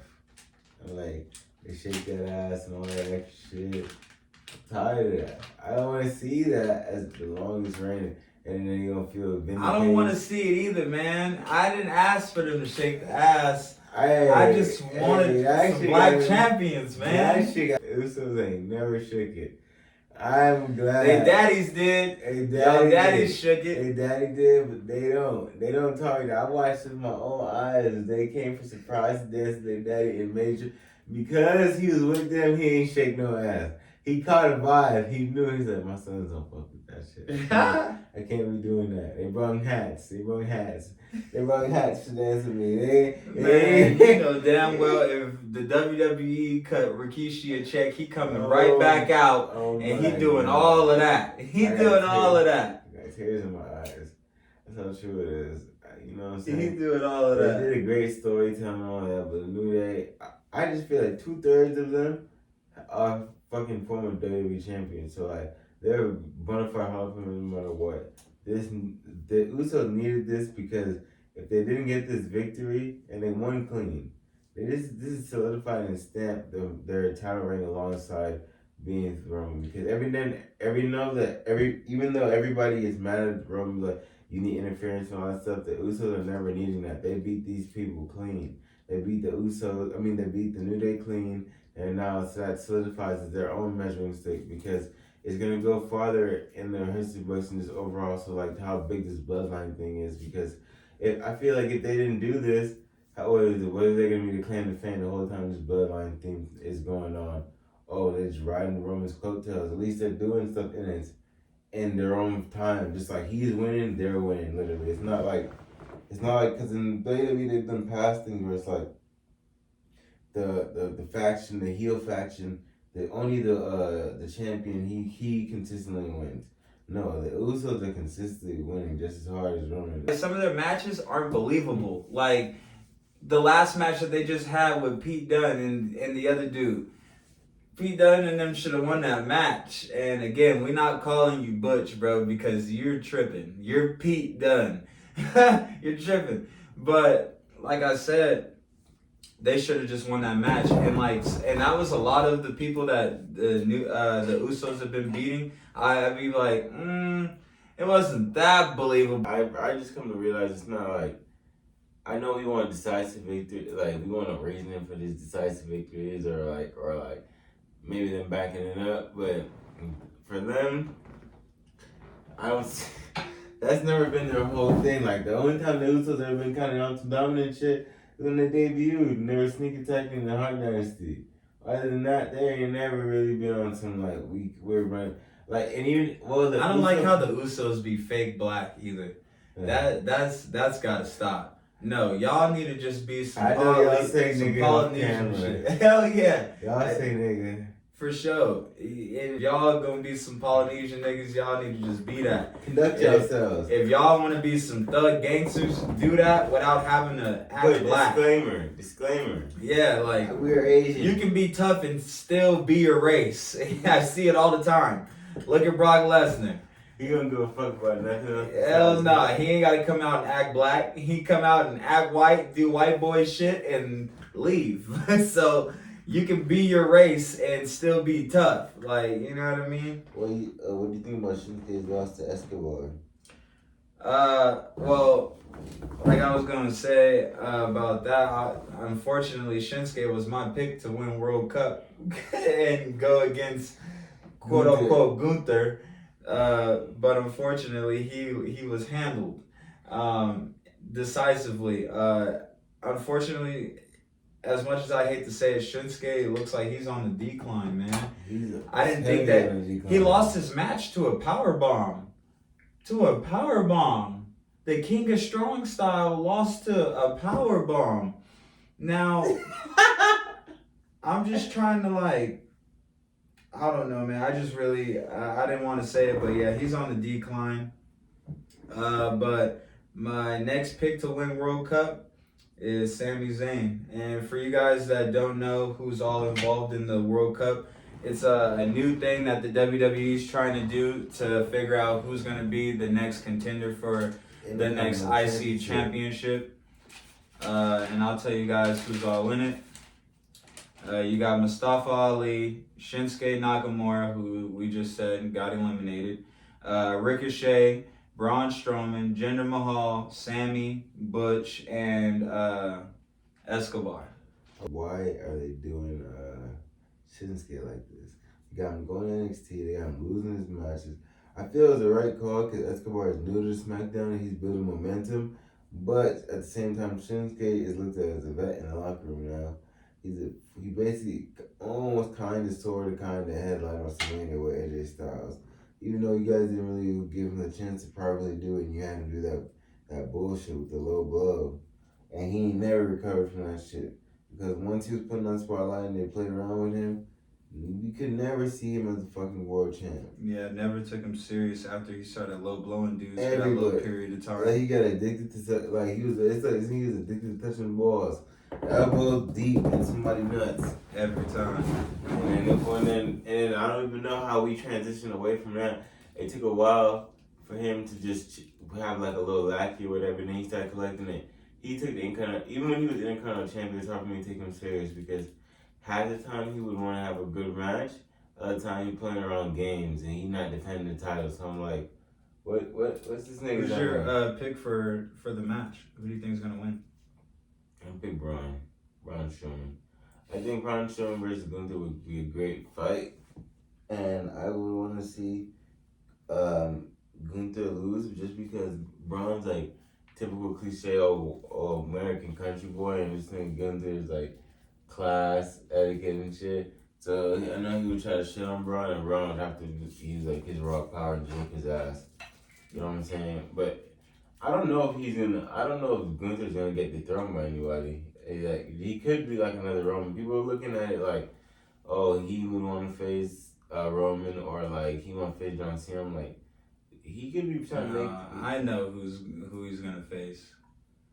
I'll tell you guys right now. It is Sami fucking Zayn. Sami Zayn, this is your last chance, man. It's not your last chance, but it's one of your last chances to get a title while you're still with the bloodline, while you have people that can help you obtain the title and still have your back and protect you as you carry the title. What do you guys think? What do you think about this program going forward with LA Knight and Bray Wyatt? I honestly think that would be a good first match for Bray.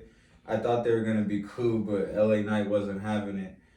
Told that nigga to go shove one of them puppets up his ass, and that was a bit uncalled for, but that's why Bray had to headbutt him, because Bray don't play with the disrespect.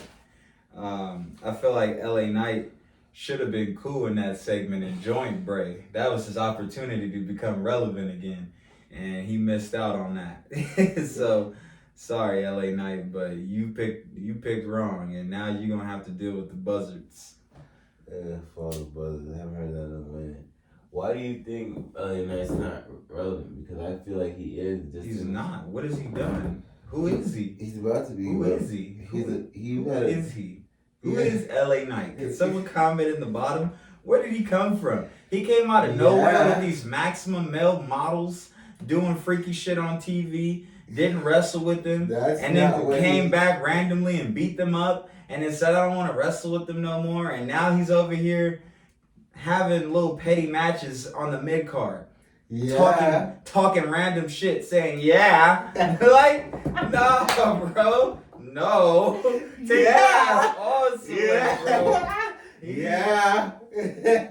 Nah, bro need to go back to NXT or wherever he came from. I don't even know where he came from, bro. Like, he's not relevant. He's out of this world, yeah.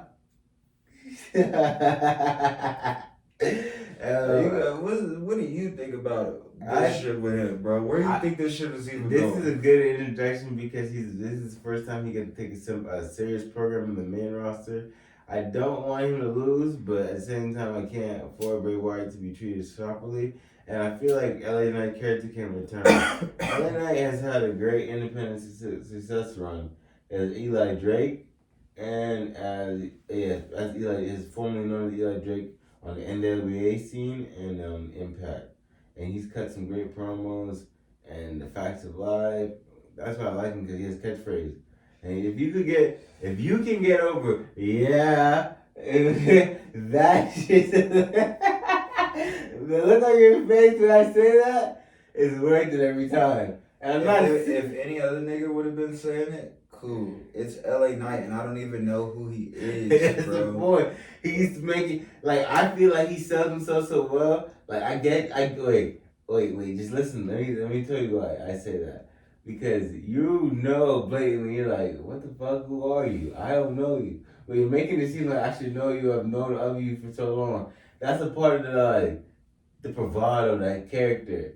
Because he's making it seem like he's bigger than life. If he making it seem like he's supposed to be known already, but you don't know him, you've been watching wrestling forever. Don't you see how that's funny in itself?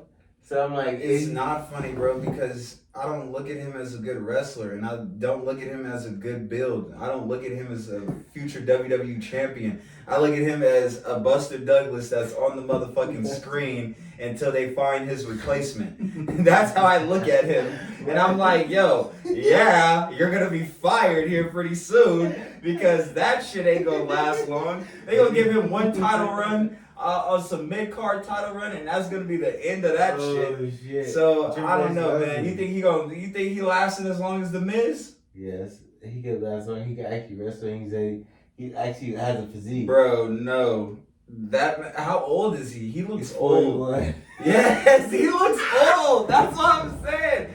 I don't know if bro is built to make it that long, bro. Like Oh my he doesn't God. look like he's gonna have a long I'm run. not laughing at you. I'm not laughing at you.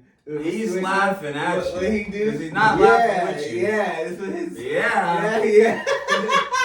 We're laughing at you. This is shit. This is shit right, LA. This shit. This shit, bro. You tripping. You tripping. Yeah. Bray Wyatt, I hope you doing bad, bro. Doing bad.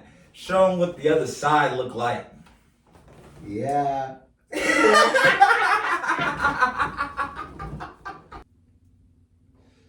Yeah, man. That women's 5-way match. It was a good ass match. I didn't expect the winner. Who'd you think was gonna win that match? I thought Raquel was gonna win, but I think they're saving it because I thought they would pull the trigger and try to push her more as a single star, but they gave it to Shotzi. So congratulations to her. Personally, I don't see her as being the best wrestler. She's trying to improve, but she's still very stiff in the ring. And Ronda doesn't really do well with people who are stiff in the ring. She needs to be with experience, so that way she can make up for it with her athleticism and her experience in judo and whatnot. But I'm looking forward to seeing how this will play out. Also, little sprinkle in right now. Shayna Baszler and Ronda, they have beat Shotzi up.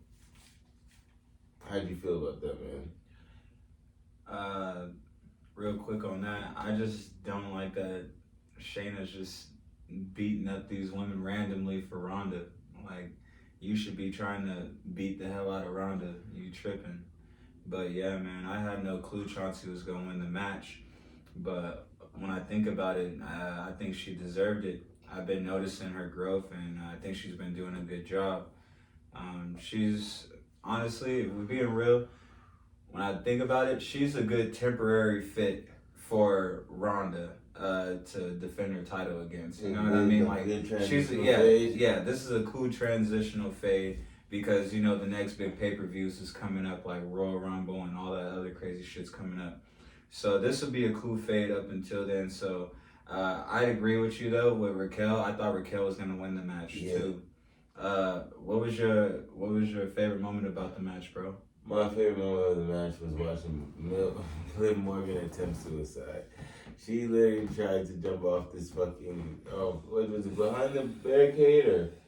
Man, it looked like she was trying to do a crossbody to Raquel off the barricade. All I know is but she didn't jump far enough. That people were around and they had medical staff on hand because Lord knows this young woman looked like she tried to maim herself.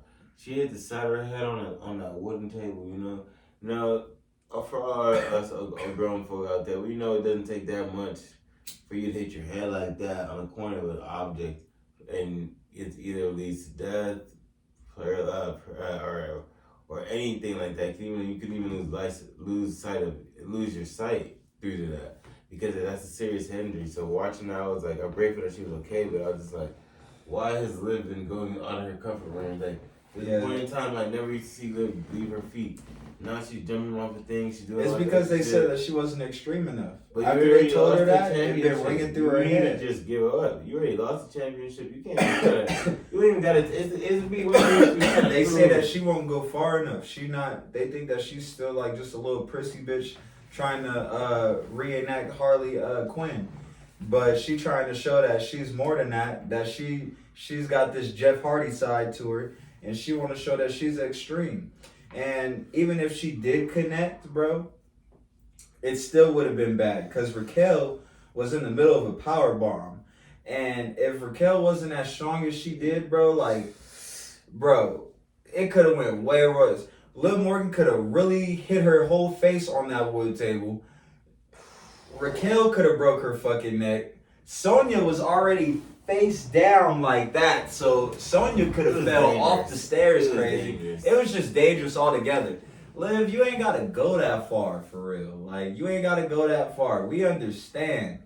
We understand that you want to prove yourself, but You gotta be smart. You gotta be smart because you're risking people's life now.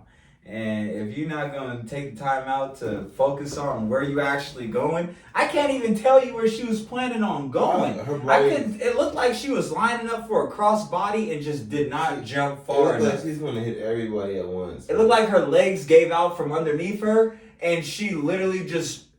That was it. She couldn't jump far enough. It looked so dangerous watching her hit that table though. You guys make sure you guys go back and watch SmackDown this week if you missed it. It was crazy. I watched it probably like 10 times and I still can't tell you what the fuck she was trying to do.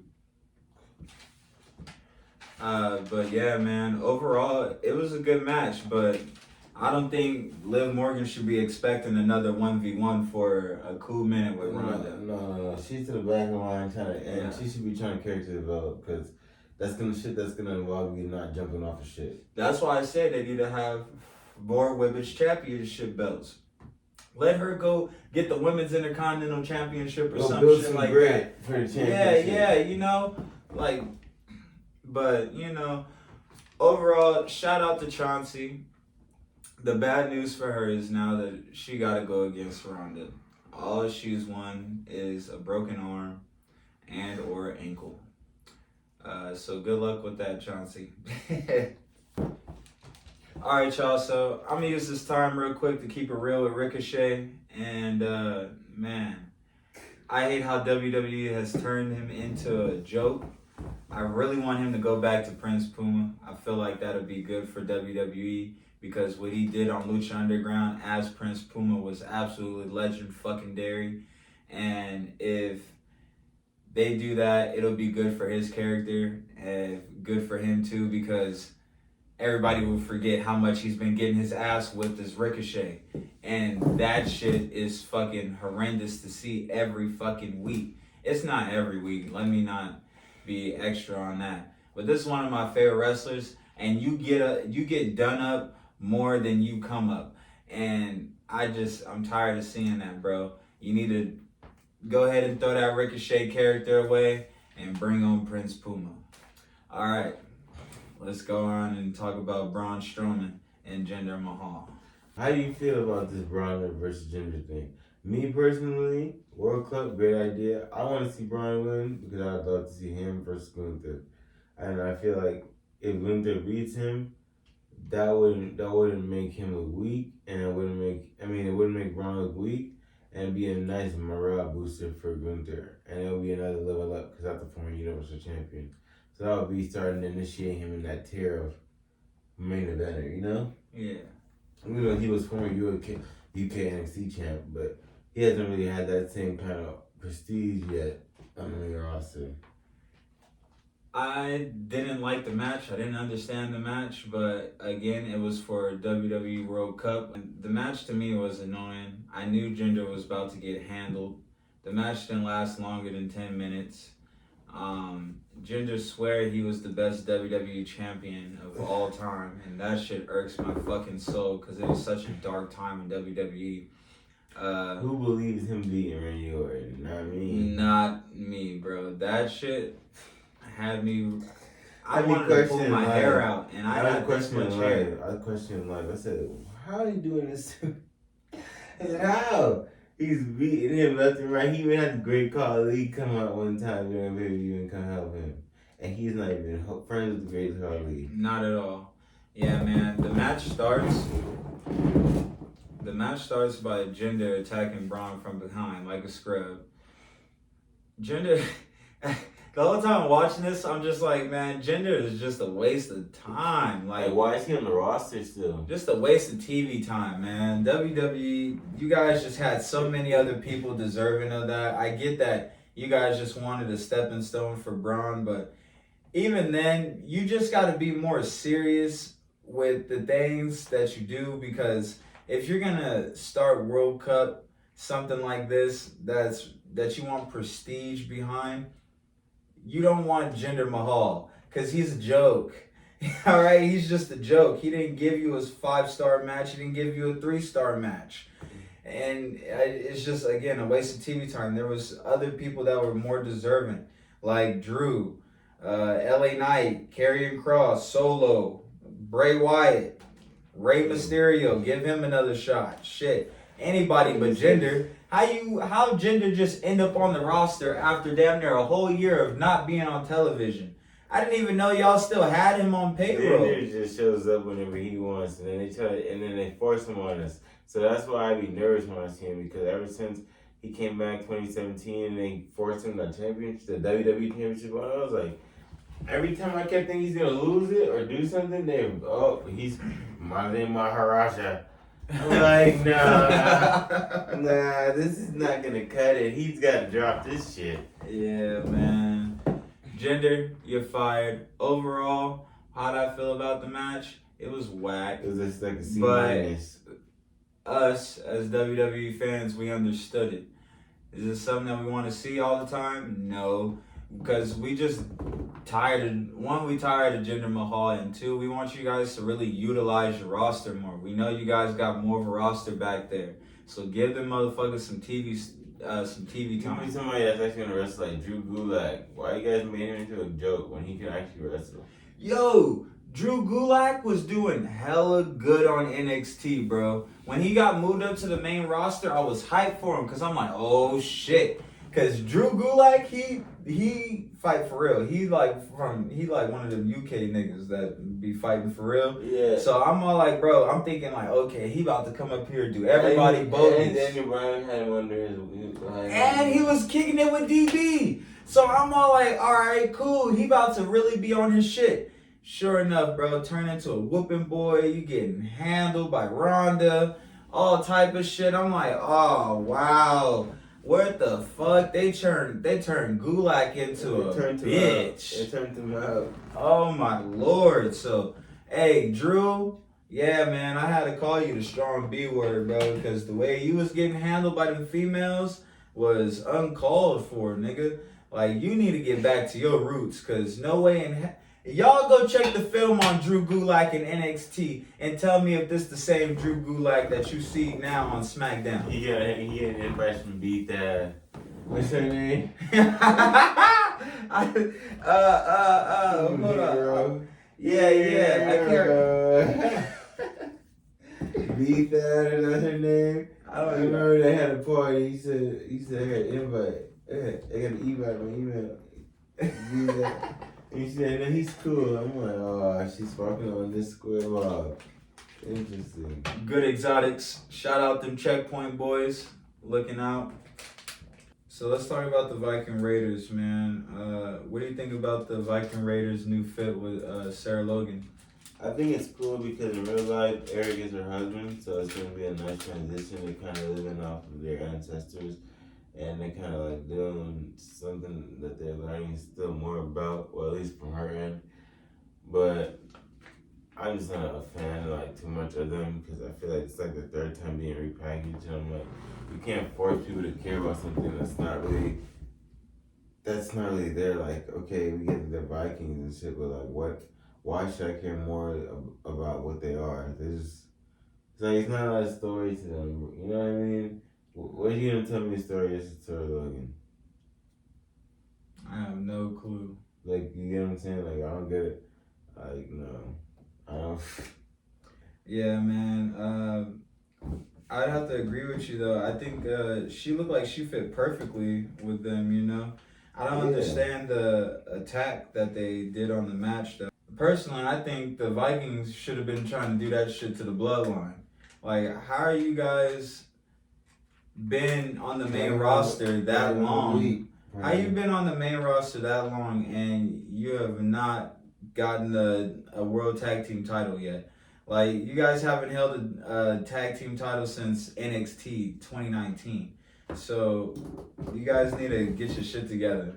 This week's episode of SmackDown ended in an interesting fashion with the bloodline capping off the show and Roman Reigns making fun of Sheamus, saying whose mic doesn't work, who's gonna be scared of this guy. That was hilarious. Anytime Roman's on the screen, and she's always entertaining me, and that's something greatly that I appreciate, and I've seen that in his character, it has improved over the years, and you can't teach that. Entertainment is entertainment. but I will say everything's shaping up for War Games pretty nicely. I do think that Brawling Boots, along with Drew McIntyre, and missing one more person for their team, and I think that will be Kevin Owens. But other than that, this week's SmackDown was pretty interesting. What do you think? I don't know. I just really want to see.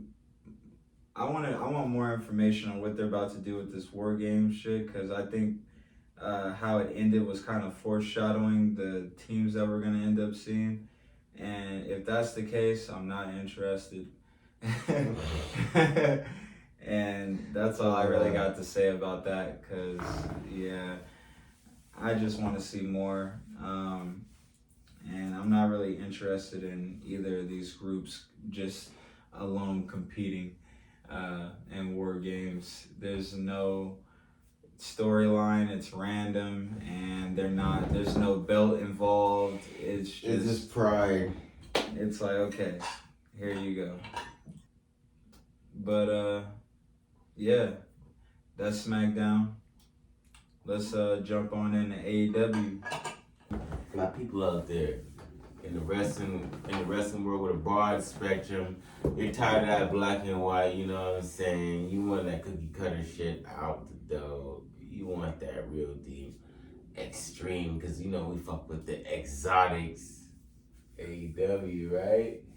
That different. Bro, I don't like how you do the business thing in there with this shit, so I gotta partially fuck with what you said. Yeah. No, that's not cool, bro. I want to say AEW, you guys been treading, I'll be honest, I'm more of a fan of AEW than he is, but you guys been treading in an awkward direction. And I feel like this shit is becoming almost unwatchable. Y'all got a lot of fluky stuff going on right now at AEW that I'm just not a fan of. Like, what's going on with the firm? Like, 1 minute they're working with MJF, now they're working against him. And now it's like, I don't know if MJF is a baby face or he's trying to, like, he's still a generational talent, don't get me wrong. As you can see, I support bro, but like, I'm not a devil worshiper, but like, come on now. It's a terrible time to be Jewish and saying that you're a devil worshiper. I just don't support it's that. not looking good, man. You can't do that. God ain't nobody making him say sorry or asking him if he's anti-Semitic or anything. Because he's looking very satanic, if we being for real. Like, nigga, you're insane. My dog. I don't know why you guys gotta. They always want to do me bad, bro. Lately, people been just showing out in front of people. Why y'all doing this? Is it because y'all know I claim y'all in front of people? Y'all trying to just dispel me? You got niggas. They want to see how far you gonna go. How much you gonna fuck with us, Cam? You gonna fuck with us even though we got your favorite devil worshiper over here? Oh, hell no. Yeah, you are. MJF, that's your dog. He's not worshiping the devil. He's calling his fans that. And you know what's terrible, bro? He's brainwashing all his fans into thinking that, oh yeah, it's just MJF. He's not the devil, but that's what we say because that's what he wants us to say. That's worshiping false idols, guys. Isn't that crazy? This man got you over here low-key praying to Satan and you don't even realize it. Like, you're not praying to him, but you giving your energy to him. Yeah, and I just want y'all to. Says I'm a devil worshiper, you're lost. I just really need the good American public and beyond to really ask yourself, when has the devil ever been spoken about in a good light? Y'all gotta wake up. That shit is crazy. Yeah. Also, Stokely addressed MJF. He said, the worst crime you commit is dick riding without a license. He's a fake ass Teddy Long ass nigga. He's literally Teddy Long with no authority. No hoes. No hoes, no authority. Stokely looked like he's a lady, you can't falsely ground Stokely him. Looked like he take it. He looked like he tell that take nigga no, he gonna take his glasses off and look at you like, are you sure? He was like he definitely looks like a taker. He was like he holds them feet when you sleep. And you wake up to him massage your feet. I just couldn't help.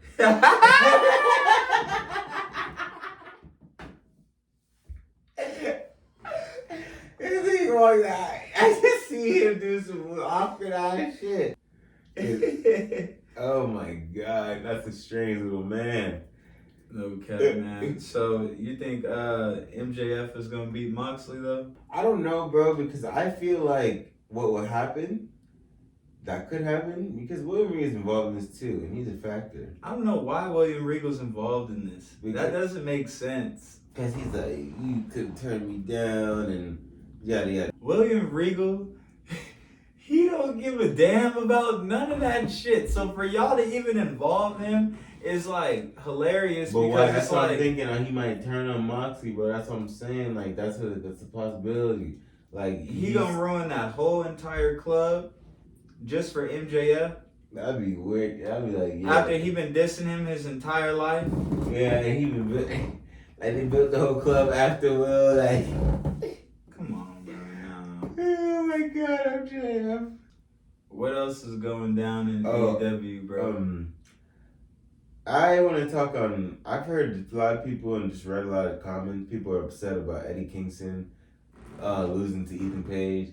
You guys need to realize that, yes, you guys are big Eddie Kingston fans. And yes, Eddie is washed. Yeah. Ethan Page is the future. You need to give him credibility because Eddie does not look like someone that you can necessarily show somebody who's trying to aspire to be a wrestler and be like, that's someone that you put to aspire drug addicts to stop doing drugs. This is what you can be if you get cleaned up, okay? We know that you're a felon and there's not really much for you, but, you know, if you stop doing drugs and can pass a drug test every week, you could be a wrestler like Eddie Kingston. And I'm sorry because I don't even know Eddie Kingston like that. I don't know what he's gone through.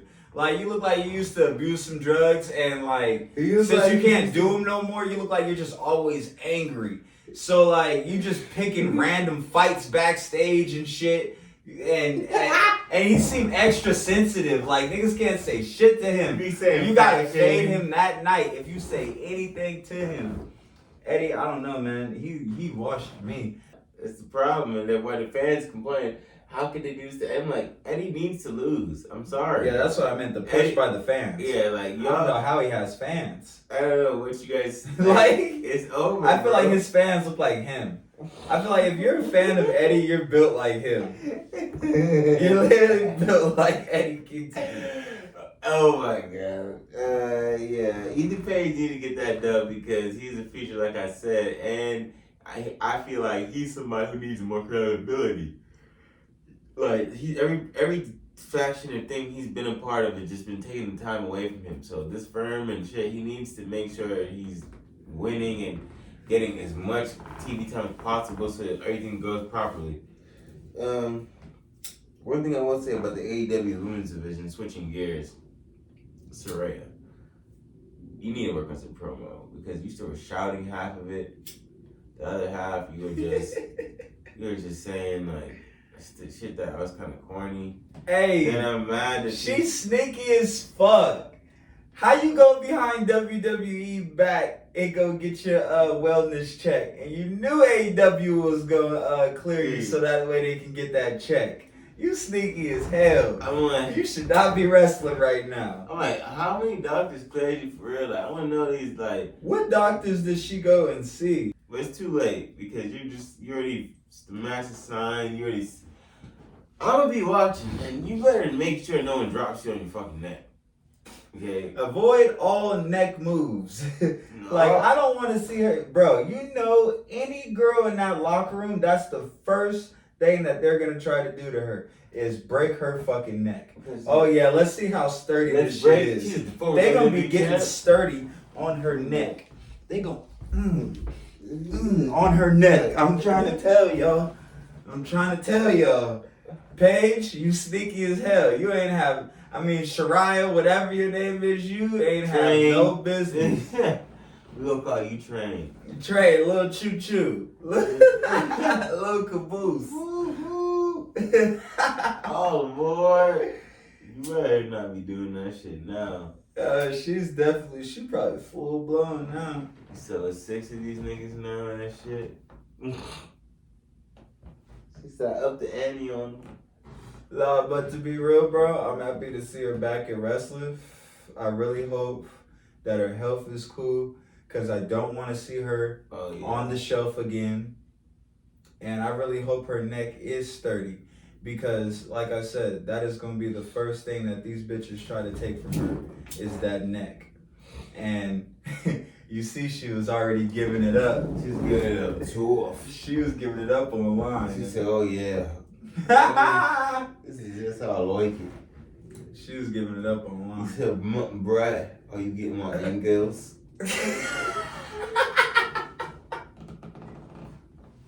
Hey Woods, you like this? You like this glass of milk? Good thing I'm getting lost in your woods.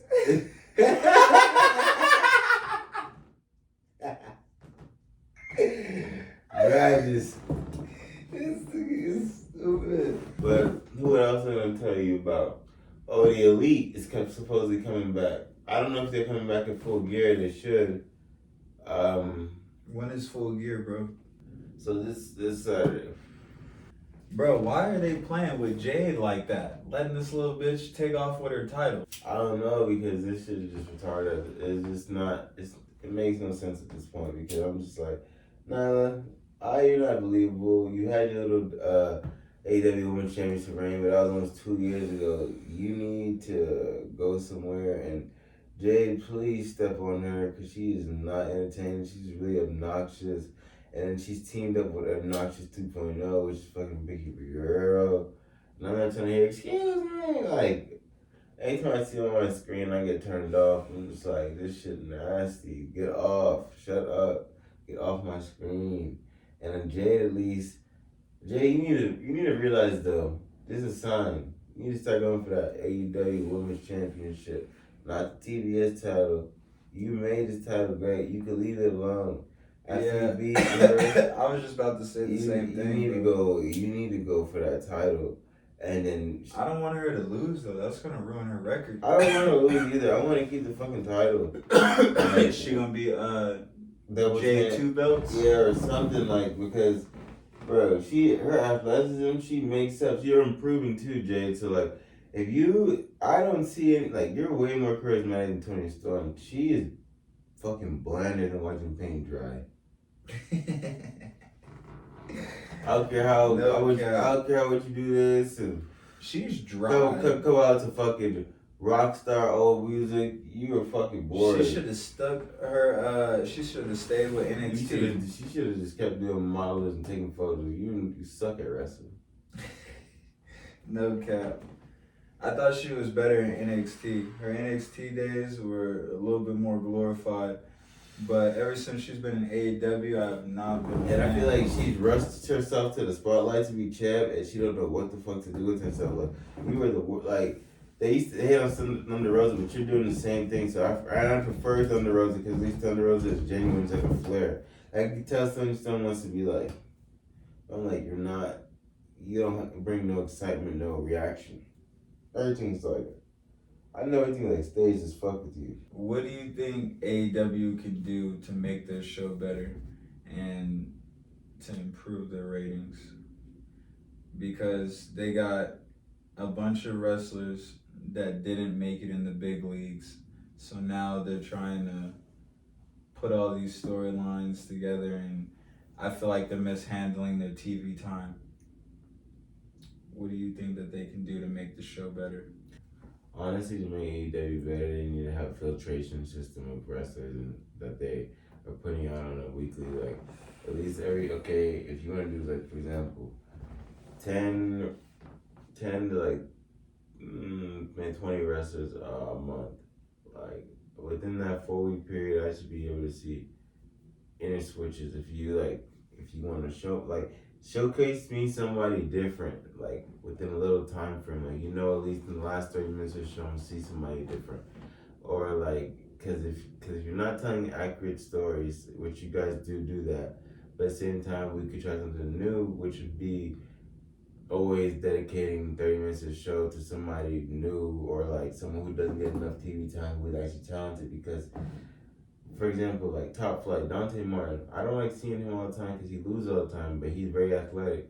Why not show somebody else. Why can't we show him winning against somebody who's new? Yeah, I want to see Dante Martin actually win, like, and accomplish something now. Like, you guys have been pushing him as an upcoming star for too long. Well, he never wins. And he don't ever win. He's great as fuck at wrestling, though. He can wrestle. He's fire. He just like suck because he loses. It's like you guys gotta do better with that. And then like, for example, like how you guys did in Andrade. Why was he losing so much? He should have won against Darby and fucking Sammy. And then now he don't got no sizzle and no championship, and you guys suspended him. Yeah, I think it's time for Andrade to come on back to the big leagues, man. Rick doing it. You better talk to your daddy-in-law, see if he can get you a job in the big leagues. So that's gonna be a close to our AEW segment. We coming to the end of the show. We appreciate you guys for watching this far. Again, we're gonna be trying to do this as much as we can. We're not gonna give you guys no set days because we don't want y'all to be expecting, but expect us. You know what I mean? Make sure you guys like, comment, share this shit on all socials, tell your friends, your grandma, all that. And make sure you get high with us, man. Roll y'all up something, smoke with us, and comment. Let us know what the hell y'all think about what we talking about, what we could do better, what these shows could do better, what y'all wrestling fans want to see, because that's all we focused on, and that's what we're trying to provide to y'all.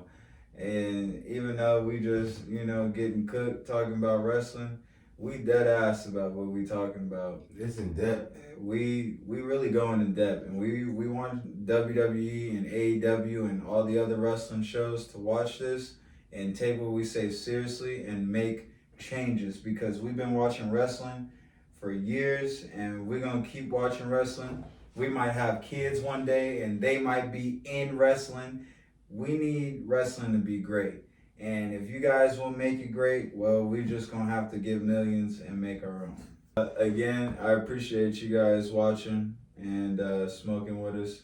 Make sure you guys like, comment, and subscribe, and share. I'm Franchise Jerry. This thing I need to feed you water. And you've been watching Wrestling with Xotics.